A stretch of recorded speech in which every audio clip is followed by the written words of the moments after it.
A little trick here, if you get a piece of gear that has a less than desirable trait on it, one thing you can do is use that to your favor.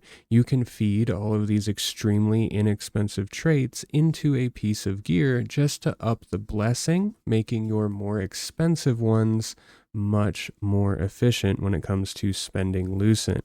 So we can pump a bunch of health regen into this bracelet to get all of that blessing, and then go turn around and use all of that blessing on a much more expensive trait like max health. Simply put, if you want to add a trait onto an item, you need the exact same item with that trait on it. If you're wanting to level up an item or gain blessing on an item, you can use any item of the category of any rarity with that trait on it. Let's dive into it a bit more advanced, and I'll show you exactly how it all works. Let's say we want to add skill boost damage to the Amber Dimensional Band. We're going to need to go into the auction house. We're going to need to find the Amber Dimensional Band right here, and we're going to need to find the skill damage boost right here and purchase it.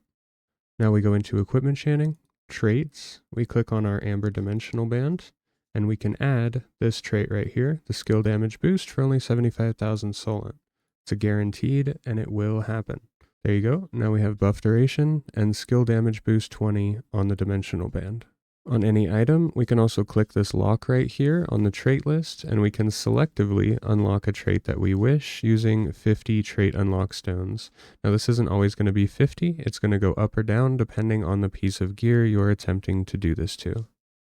To level up the skill damage boost, we don't need the same exact item. We don't even need the same epic quality. If we just type in skill damage boost in the traits we're looking for, and then go to the same type of item, so ring in general, we can see that we can get a skill damage boost for 198.